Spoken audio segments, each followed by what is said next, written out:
आजच्या कार्यक्रमाचे अध्यक्ष आपल्या स्वामी समर्थ माध्यमिक विद्यालयाचे प्राचार्य आदरणीय एम.डी. पाटील सर, आजच्या कार्यक्रमाचे प्रमुख पाहुणे आपल्या संस्थेचे संचालक आदरणीय दादासाहेब अनिल पाटील, उज्ज्वल प्राथमिकचे प्रभारी मुख्याध्यापक श्री दीपक पाटील सर आणि व्यासपीठावर उपस्थित सन्माननीय माझे सर्व सहकारी, सर्वप्रथम मी तुम्हाला स्वामी विवेकानंद आणि राजमाता जिजाऊ यांच्या जयंतीनिमित्त शुभेच्छा देतो। आपण नेहमी एक राज्यगीत म्हणतो, सह्याद्रीचा सिंह गर्जतो, शिवशंभू राजा दरी दरीतून नाद गुंजला, महाराष्ट्र माझा। याच महाराष्ट्राच्या भूमीत अत्याचाराची, गुलामगिरीची जी पहार रोवलेली होती ती उठवून राजमाता जिजाऊंनी, ज्या माऊलीने या अत्याचाराच्या, या गुलामगिरीच्या छाताडावर प्रहार केला आणि स्वराज्याची स्थापना केली, अशा या स्वराज्य रक्षक, स्वराज्य जननी राजमाता आऊसाहेब जिजाऊंना माझा मानाचा मुजरा।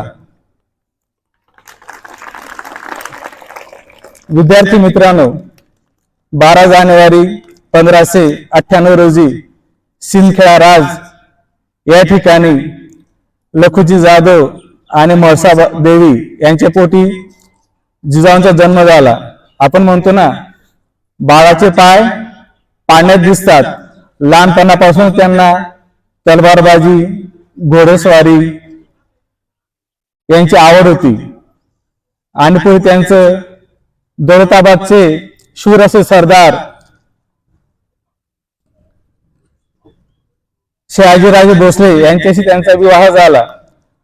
शहाजीराजे त्या काळचे अतिशय पराक्रमी असे सरदार होते। त्यांनी आदिलशाही, निजामशाही यांच्या दरबारी सरदारकीची चाकरी केलेली होती आणि ते आता मुसलमानी दरबारी सरदाराची चाकरी करत होते। त्याकडे आपल्या महाराष्ट्राची, आपल्या स्वराज्याची परिस्थिती अतिशय वाईट होती, दयनीय होती।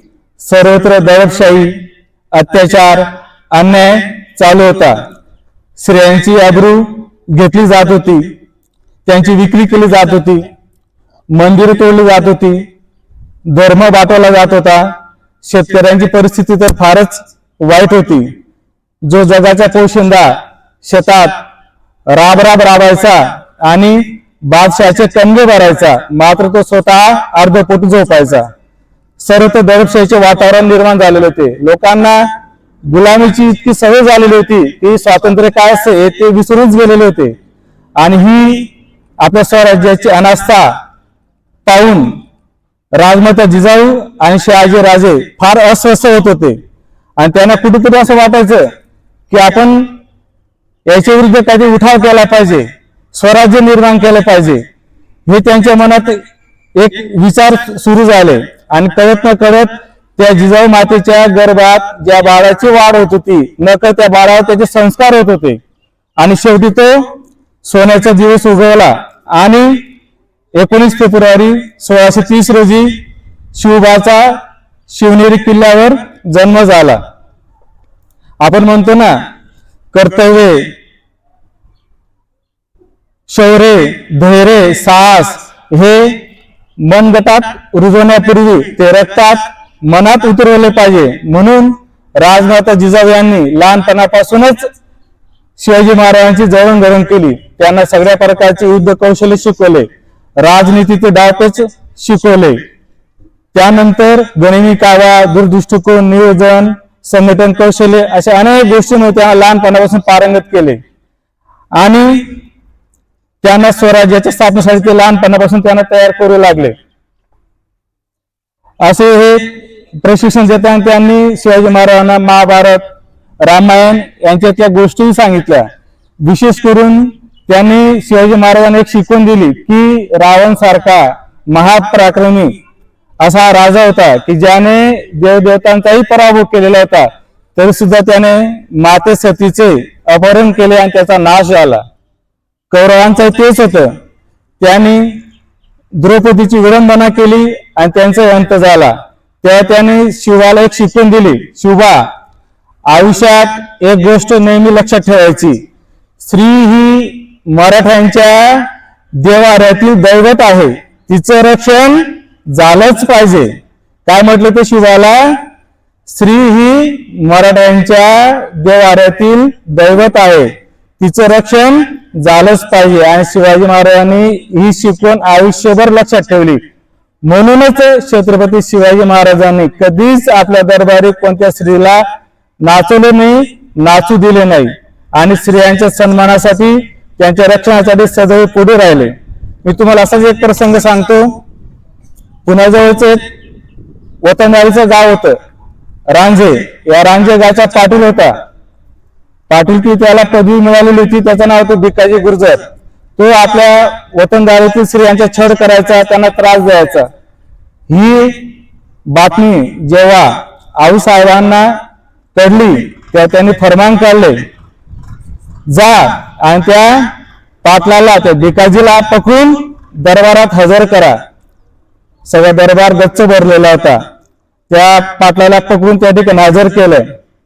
आऊसाहेबांनी शिवाजी महाराजांना विचारलं, बोल शिवा, याला काय शिक्षा करायची? तेव्हा शिवाजी महाराज अवघ्या 16 वर्षाचे होते, तरी सुद्धा त्यांनी त्या पाटलाला चौरंगी शिक्षा ठोठावली.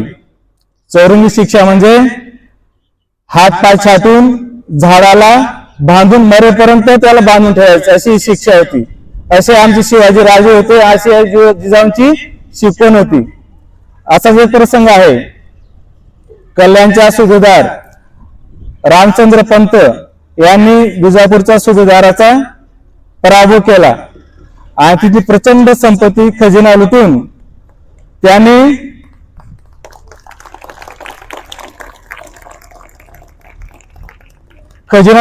शिवाजी महाराजांच्या चरणी अर्पण केला. राजाने तो खजिना पाहिला आणि त्यांना फार आनंद झाला. आनंद या गोष्टीसाठी झाला की आपल्याला खजिना स्वराज्य सुरक्षित करण्यासाठी आपल्याला त्याचा उपयोग करता येईल. त्यावेळेस ते रामचंद्र पंत आम्हाला म्हटले की राजे, मी तुमच्यासाठी खास नजराना आणलेला आहे.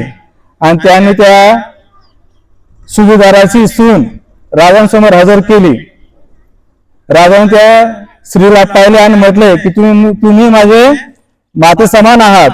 त्याने त्या स्त्रीचा योग्य सन्मान केला आणि त्यांना मायदेशी परत पाठवले. अशी आमच्या जिजाऊंची शिकवण होती. म्हणून मित्र, जिजाबाई हा इतिहासामध्ये फार अमर झालेले आहेत, कारण त्यांनी जे विचार होते ते फार महत्वाचे होते. शिवाजी महाराजांचे जडणघडण करताना त्यांनी शिवाजी महाराजांच्या प्रत्येक संकटात, स्वराज्यावर अनेक संकट आली, पण ते खंबीरपणे उभे राहिले. कधीच त्यांनी शिवाजी महाराजांना एकटे सोडले नाही आणि शेवटपर्यंत त्यांनी आईची आणि वडिलांची दोघांची भूमिका त्यांनी निभावल्या. मग तो आग्र्याची भेट असेल, अफजल खानाचा वध असेल किंवा पन्हाळ्याचा वेढा असेल, प्रत्येक ठिकाणी राजमाता आऊसाहेबांनी शिवाजी महाराजांना पाठिंबा दिला, वेळोवेळी त्यांना मार्गदर्शन केले.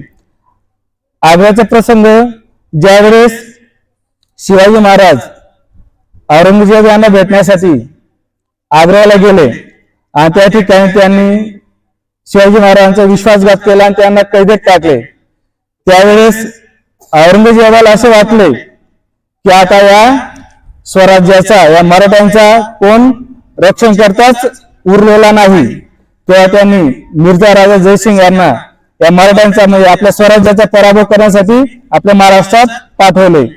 परंतु त्या मिर्झा राजा जयसिंगला या स्वराज्याची, महाराष्ट्राची 1 इंच भूमी सुद्धा जिंकता आली नाही. का बरं? कारण की त्यावेळेस या स्वराज्याच्या रक्षणाची जबाबदारी स्वतः आऊसाहेब, राजमाता जिजाबाईंनी घेतलेली होती. अशा आमच्या जिजाबाई शूर होत्या. एक स्त्री असून सुद्धा त्यांनी कधी माघार घेतली नाही. स्वराज्याच्या काळात, शिवाजी महाराजांच्या काळात या महाराष्ट्रावर सगळ्यात मोठं आलेलं संकट म्हणजे अफजल खान. अफजल खान हा आदिलशहाच्या दरबारातील सगळ्यात महापराक्रमी आणि शूर असा योद्धा होता. आणि याच अफजल खानाने शिवाजी महाराजांचे मोठे बंधू संभाजीराजे यांचा पराभव केला होता. ते त्यांना ठार मारलेले होते. आणि जेव्हा अफजल खान महाराष्ट्रावर चालून आले, येताना त्यांनी प्रचंड सैन्यासोबत आणलेलं होतं आणि अनेक मंदिरं गावाच्या गाव त्यांनी जाळली. जनतेमध्ये प्रचंड दहशत निर्माण झालेली होती आणि लोकांना आता 100% जाणीव होती की आता आपला पराभव निश्चित आहे आणि आपल्या शिवाजी राजांचं काय आता खरं नाही. तेव्हा आऊसाहेबांनी म्हणजे राजमाता जिजाऊंनी शिवाजी महाराजांना बोलवलं आणि सांगितलं, शिवबा, मृत्यू अटळ आहे, मरण हे एकदाच येतं, परंतु आता माघार नाही, कारण की आपल्याला स्वराज्य स्थापन करायचं आहे. त्याच वेळेस त्या ठिकाणी पुतळाबाई आणि सोयराबाई त्या ठिकाणी आल्या, या शिवाजी महाराजांच्या धर्मपत्नी. आणि त्यांनी आऊसाहेबांना सांगितलं की आऊसाहेब, आपले राजा सुरक्षित राहावेत म्हणून आम्हाला उद्यापासून अखंड असं अनुष्ठान करायचं आहे. काय म्हटले? अनुष्ठान करायचंय. राजमाता काय म्हटलं त्यावेळेस? अनुष्ठान हा आपल्या संस्कृतीचा एक भाग आहे, परंतु त्याचा अतिरेक होता कामा नये.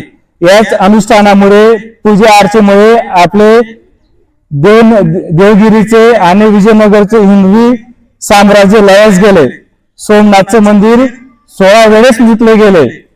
युद्ध हे हातात तलवार घेऊनच जिंकावं लागतं, जोखीम ही पत्करावीच लागते. अनुष्ठानाने, आशीर्वादाने युद्ध जिंकता येत नाही.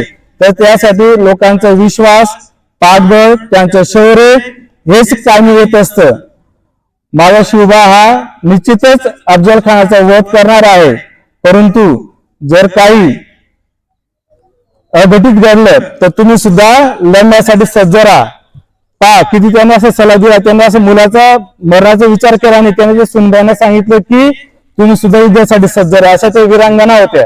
म्हणून शिवाजी महाराजांना घडवण्यामध्ये त्यांचं स्थान फार महत्वाचं आहे. विद्यार्थी मित्रांनो, एक स्त्री त्या काळी 15व्या शतकामध्ये जन्म कुठे झाला? विदर्भात, बुलढाण्याला. सासर कुठे होतं? मराठवाड्यात, दौलताबादला. त्यांची कर्मभूमी कोणती होती? पश्चिम महाराष्ट्र म्हणजे पुणे, कोल्हापूर. आणि त्यांना मृत्यू कुठे आला? कोकणमध्ये, रायगडच्या पायथ्याशी पाचाड या गावी. एक स्त्री त्या काळी त्यांनी पूर्ण महाराष्ट्र पदाक्रांत केलेलं होतं आणि असाच प्रयत्न केले होते की त्यांचं एकच ध्येय होतं की आपल्याला स्वराज्याची स्थापना करायची आहे. पुढे पतीचं निधन झाल्यानंतर त्यांनी खूप शोक व्यक्त केला नाही, त्या सती पण गेल्या नाहीत, कारण की त्यांना स्वराज्याचं स्वप्न पूर्ण करायचं होतं. एक हिंदू स्वराज्याची स्थापना करायची होती. म्हणून ते पुन्हा नवीन जोशाने कामाला लागल्या. स्वराज्य स्थापनेसाठी त्यांनी प्रयत्न केले आणि त्यांचे ते दिवस, सोन्याचे दिवस लवकरच उगवला. आणि पुढे 6 जून 1675 रोजी शिवाजींचा राज्याभिषेक झाला आणि शिवाजी राजे छत्रपती झाले. पहिला हिंदू राजा हा या महाराष्ट्रामध्ये स्वराज्यामध्ये अस्तित्वात आला आणि त्यांनी हिंदू स्वराज्याची स्थापना केली. आणि ते त्यानंतर 12 दिवसांनी राजमाता जिजाऊ हे स्वर्गवासी झाल्या आणि ते देवाघरी गेले. अशा प्रकारे या राजमाता जिजाऊंना स्वराज्य रक्षक, स्वराज्य जननी यांना माझा मानाचा मुजरा. जय हिंद, जय महाराष्ट्र.